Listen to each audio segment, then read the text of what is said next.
हमने ग्राम सभा के बारे में तो जान लिया, अब हम बात कर रहे हैं ग्राम पंचायत की।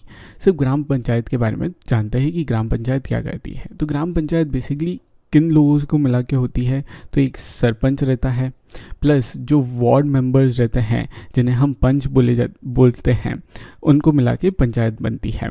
तो सरपंच को क्या और बोला जाता है, उसे बोला जाता है पंच प्रेसिडेंट। ठीक है, तो पंच प्रेसिडेंट रहते हैं। साथ ही साथ जो गवर्नमेंट यानी कि जो गवर्नमेंट रहती है 2 लेवल ऊपर, यानी कि स्टेट गवर्नमेंट जो रहती है वो सेक्रेटरी भी अपॉइंट करती है। सेक्रेटरी क्या करता है, इन पंचों को हेल्प करता है, उनके रिकॉर्ड्स रखता है, साथ ही साथ उन्हें एडवाइस भी देता रहता है समय समय पे कि क्या कर सकते हैं क्या नहीं कर सकते हैं। ये सेक्रेटरी का काम रहता है। आगे मैं बता देता हूँ। और ये सेक्रेटरी जो रहती है ये एग्ज़ाम देके इस पोजीशन पे आते हैं या फिर इनको सैलरी पे रखा जाता है, जो कि गवर्नमेंट रखती है, गवर्नमेंट जॉब बोला जा सकता है इन्हें।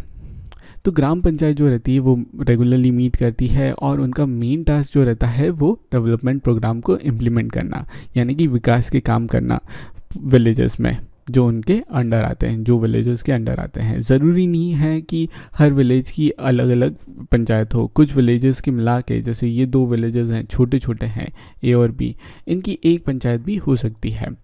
ऐसा भी हो सकता है, अगर छोटे छोटे विलेजेस है तो एक ग्राम पंचायत होगी दोनों विलेजेस के लिए। तो अब हमने देखा है कि ग्राम पंचायत को जो भी काम करना रहता है, जो भी काम करेगी ग्राम पंचायत, उसे ग्राम सभा से पास करवाना पड़ता है। और ग्राम सभा में कौन रहते हैं, गांव के सारे लोग जो वोट कर सकते हैं वो रहते हैं। कुछ स्टेट्स में तो क्या किया जाता है कि ग्राम सभा जो रहती है ना, यानी कि गांव के सारे लोग, उनमें से कुछ लोगों को चुन लिया जाता है और उसके लिए फिर कमेटी बना दी जाती है।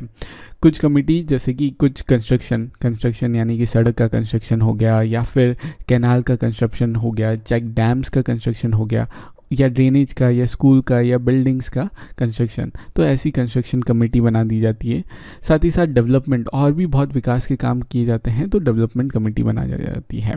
इसमें क्या होएगा, कुछ मेंबर्स जो रहते हैं ग्राम सभा के इंक्लूड कर लिए जाते हैं, यानी कि ऑर्डिनरी गांव वाले इंक्लूड किए जाते हैं, और कुछ मेंबर्स जो रहते हैं ग्राम पंचायत यानी कि इलेक्टेड रिप्रेजेंटेटिव कर लिए जाते हैं। और फिर वो उस स्पेसिफिक टास्क, यानी कि जो कमेटी है शायद स्कूल का कंस्ट्रक्शन वाली कमेटी है, तो वो सिर्फ स्कूल के कंस्ट्रक्शन को प्रॉपर देख रेख रखेगी और अपनी बात जो है वो पंचायत और ग्राम सभा के सामने रिपोर्ट करेगी कि कैसा चल रहा है काम उनका।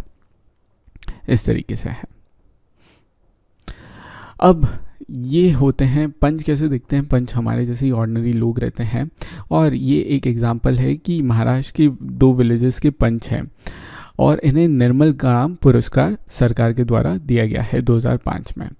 ये एक पंच है, ये दूसरा पंच है। फीमेल भी पंच बन सकती है, बिल्कुल बन सकती है। फीमेल जो है, हम नए भारत में जी रहे हैं, ये क्वेश्चन पूछना भी नहीं चाहिए कि फीमेल बन सकती है नहीं बन सकती है, बट ठीक है, आपके दिमाग में डाउट आता होगा तो बिल्कुल ये है कि ये है पंच बन सकती है। और गांव में किस टाइप के होते हैं उसकी फील देने के लिए ये इमेजेस रखा है।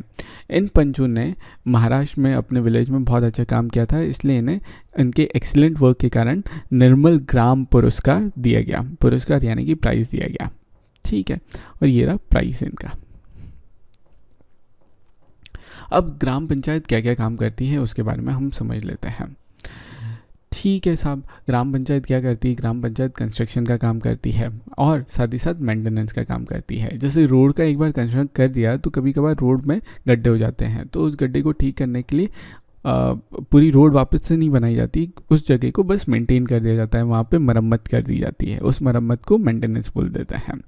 तो कंस्ट्रक्शन और मेंटेनेंस का काम करती है। वाटर भी लाना बहुत इंपॉर्टेंट रहता है। ड्रेनेज यानी कि नाली बनाना, स्कूल और बाकी बिल्डिंग्स बनाना, साथ ही साथ कॉमन प्रॉपर्टीज़ और भी होती है गांव की। जैसे कि क्या होता है कॉमन प्रॉपर्टीज़, बस स्टॉप हो गया ये कॉमन प्रॉपर्टी, और क्या क्या हो गए कॉमन प्रॉपर्टीज़, हॉस्पिटल हो गया, क्लिनिक हो गई, तो ये कॉमन प्रॉपर्टीज़ होती है जो कि गवर्नमेंट की होती है।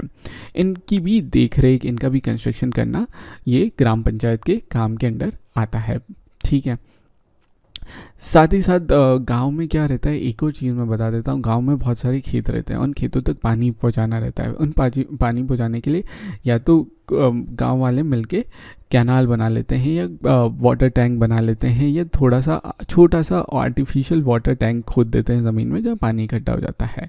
तो इस तरीके का भी कंस्ट्रक्शन करती है। और ये क्या है, ये वाली जो है ये किसी एक पर्सन की प्रॉपर्टी नहीं रहती, ये कॉमन प्रॉपर्टी रहती है। पूरा गांव उस पानी का यूज़ कर लेता है, ठीक है, कर सकता है। अब साथ ही साथ इस चीज़ को, इतने सारे कंस्ट्रक्शन का काम हो रहा है, तो वो कैसे खर्चा करेंगे जब तक उनके पास पैसे नहीं हो। और पैसे कहाँ से आते हैं, कोई भी सरकार रहती है उनके पास पैसे आते हैं टैक्स से। टैक्स यानी कि लगान, यानी कि कर, यानी कि लोगों से पैसा जो है इकट्ठा करते हैं। अब वो टैक्स कैसे इकट्ठा करते हैं उसे थोड़ा सा आगे समझेंगे कि ग्राम पंचायत कैसे पैसा इकट्ठा करती है। साथ ही साथ गवर्नमेंट जो रहती है, यानी कि स्टेट और सेंट्रल गवर्नमेंट, यानी कि 3 लेयर हमने समझी थी, सेंट्रल, स्टेट और लोकल, ठीक है। तो ये जो है, ये कुछ प्रोजेक्ट्स बनाते हैं, कुछ स्कीम्स निकालते हैं जिससे कि एम्प्लॉयमेंट क्रिएट हो, लोगों के पास नौकरी मिले, लोगों के पास नौकरी आए विलेजेस में। तो ऐसी कुछ भी स्कीम्स रहती है, सिर्फ नौकरी से रिलेटेड ही नहीं, और भी कोई स्कीम्स रहती है, तो ग्राम पंचायत जो रहता है उन्हें प्रॉपरली ग्राम के लेवल पे, गांव के लेवल पे इम्प्लीमेंट करने की मदद करता है और करता है। अब इनके पास ये जो सारे काम करते हैं उसके पैसे कैसे आते हैं, तो मैंने बताया टैक्स। टैक्स किस चीज़ पे लगता है, तो बेसिकली ये लोग जो टैक्स लगाते हैं वो आपके घर पे या फिर आपके मार्केट में आपकी कोई दुकान है तो उन पे टैक्स लगाते हैं। जैसे कि इन्हें इस चीज़ को बोलते हैं प्रॉपर्टी टैक्स। क्या जो, जैसे मैं इंदौर में रहता हूँ, तो इंदौर में भी हमारी जो लोकल गवर्नमेंट रहती है वो भी टैक्स लगाती है। वो हमारे, मैं जिस घर पे रहता हूँ वहाँ पे हर साल प्रॉपर्टी टैक्स की एक रिसिप्ट आ जाती है और हमें उतना टैक्स लोकल गवर्नमेंट को पे करना पड़ता है। साथ ही साथ मेरा ऑफिस भी है जो कि कमर्शियल प्लेस है, मार्केट में मेरा ऑफिस भी है। उस ऑफिस पे भी जो प्रॉपर्टी टैक्स बनता है, जिसे हम बोल सकते हैं टैक्स ऑन हाउसेज या मार्केट प्लेस, वो हमें अदा करना पड़ता है। सिमिलर वे में गांव में भी ऐसे ही पंचायत जो है वो टैक्स लगाती है और टैक्स कलेक्ट करती है। साथ ही साथ एक और चीज़ मैं आपको बता देता हूँ कि जो ऊपर वाली गवर्नमेंट रहती है, यानी कि सेंट्रल हो गई या स्टेट हो गई, इनके पास तो बहुत सारा फंड रहता है। तो ये जो फंड रहता है, ये फंड जो लोकल गवर्नमेंट को दे देती है कि ये काम, क्योंकि लोकल गवर्नमेंट जो रहती है वो डायरेक्ट जनता से जुड़ने का ज़्यादा मौका रहता है, तो वो ज़्यादा अच्छे से सेंट्रल गवर्नमेंट और स्टेट गवर्नमेंट के प्रोजेक्ट्स भी इम्प्लीमेंट करती है और उसके लिए उन्हें पैसा भी मिल जाता है। कभी कभार पैसे की किल्लत होती है, लेकिन उन्हें लगता है कि नहीं, ये जो है गांव के लोगों के लिए काम है, गांव की जो कम्युनिटी है उसके लिए काम करना है। तो फिर गांव के लोग जो है वो पैसा इकट्ठा करते हैं और फिर काम करते हैं। अब हमने क्या देखा हरदास ग्राम पंचायत के बारे में। अब क्या हुआ, तो ग्राम सभा में बहुत सारी प्रॉब्लम का डिस्कशन हुआ, और एक जो सबसे इम्पॉर्टेंट और पहली प्रॉब्लम का डिस्कशन हुआ था वो थी वाटर प्रॉब्लम, कि हैंडपम्प जो है उसमें अब पानी नहीं आ रहा है, क्योंकि पानी, ज़मीन का पानी जो ऊपर का था, ज़मीन के अंदर ही था, लेकिन जो लेयर अगर वाटर टेबल बनाया जाए तो ऊपर का पानी जो है वो यूज़ हो गया। तो अब क्या करना चाह रहे हैं वो, पानी की प्रॉब्लम को सॉल्व करना चाह रहे हैं। तो कुछ पंच जो थे, कुछ वार्ड मेंबर बोल सकते हैं, वो उन्होंने ये इशू निकाला। अब इस मीटिंग में कौन कौन है, इसमें पंच है, सरपंच है और सेक्रेटरी है। ये पंच है, ये सरपंच है और ये सेक्रेटरी है, और इन सबको मिला के बोलते हैं पंचायत की मीटिंग। सेक्रेटरी जो रहते हैं वो रिकॉर्ड कर रहे हैं मीटिंग में क्या होना चाहिए और अपनी समय समय पे अपनी एडवाइस भी देते जा रहे हैं। अब ये ग्राम पंचायत के मेंबर पहले डिस्कस करते हैं कि क्या सजेशन किया जा सकता है। एक तो हम हैंडपम्प को और नीचे खोद देते हैं, तो उससे क्या रहेगा कि पानी आ सकेगा। साथ ही साथ जो वेल, जो एक कुआं है गांव में, उसे भी क्लीन करवा देते हैं, तो जो भी कुएं में पानी आएगा वो भी इस्तेमाल कर सकते हैं विलेज के लोग। ठीक है। सरपंच ने बोला कि हमने हैंडपम्प के लिए कुछ पैसे, पानी के लिए कुछ पैसे हमें मिले हैं मेंटेनेंस के लिए, हैंडपम्प के मेंटेनेंस के लिए, इसका इस्तेमाल हम कर सकते हैं इस काम को करने के लिए। और सब ने एग्री भी किया, सारे जो पंच मेंबर थे उन्होंने एग्री किया, और ये डिसीजन फिर सेक्रेटरी ने रिकॉर्ड कर लिया कि अब ये काम होएगा, ऐसा काम होएगा, ऐसा काम करवाएंगे। दूसरा, फिर मेंबर्स ने बोला कि ठीक है, ये तो शॉर्ट टर्म सोल्यूशन हो गया, धीरे धीरे पानी ज़मीन का तो ख़त्म होते ही जा रहा है, हमें कुछ लंबा सोल्यूशन निकालना पड़ेगा, लॉन्ग टर्म सोल्यूशन, यानी कि दूरदृष्टि, आगे की सोच रखनी पड़ेगी। तो इस तरीके का इन्होंने बोला कि क्या हम वाटरशेड प्रोग्राम, जिसके बारे में ग्राम सभा में भी बात हुई थी, क्या उसके बारे में हम डिसीजन ले सकते हैं, क्या इससे काम होता है, क्या ये सही में काम करता है, सब्सटेंशियल डिफरेंस होएगा वाटर लेवल पे। तो वैसे तो मैं आपको बता दूं कि वाटरशेड प्रोग्राम होता क्या है, और अगर आप पढ़ेंगे आगे तो बिल्कुल वाटरशेड प्रोग्राम काम करता है, लेकिन पंचों को पता नहीं है। और सही बात है कि इतनी ज़्यादा अवेयरनेस, इतनी ज़्यादा इंफॉर्मेशन, इतनी ज़्यादा एजुकेशन गांव में नहीं होती है।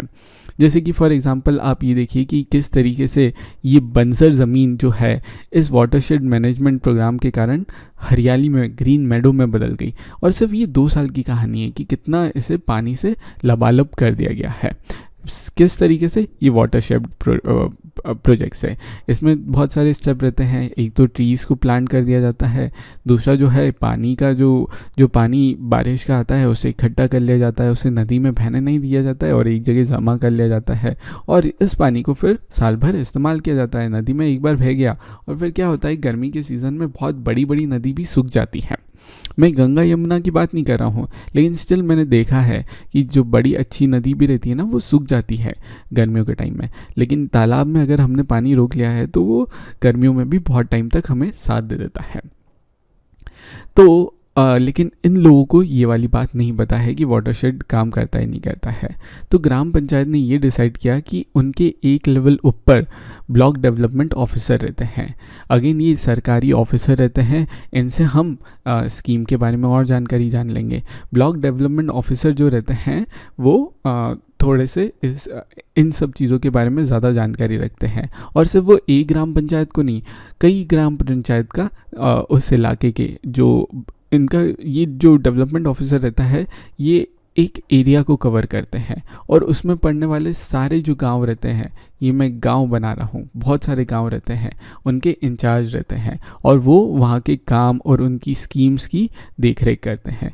क्या बोला जाता है इनको? Block development officer. इनके बारे में और अच्छे से हम समझेंगे कि ब्लॉक, इस एरिया को ब्लॉक बोला जाता है। इस एरिया का डेवलपमेंट यानी कि विकास करने वाले ऑफिसर को ब्लॉक डेवलपमेंट ऑफिसर किया जाता है। इसे कौन अपॉइंट करते हैं? इन्हें अपॉइंट करते हैं सरकार, गवर्नमेंट। कौन सी? जो ऊपर 2 लेवल की गवर्नमेंट जो रहती हैं, जिन्हें हमने समझा है, वो अपॉइंट करती हैं इन्हें, ब्लॉक डेवलपमेंट ऑफिसर को।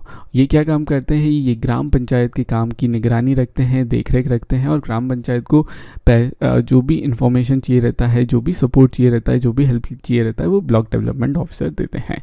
जैसे कि इस केस में ग्राम पंचायत ब्लॉक डेवलपमेंट ऑफिसर के पास जाने का सोच रही है और उनसे हेल्प मांगने का सोच रही है।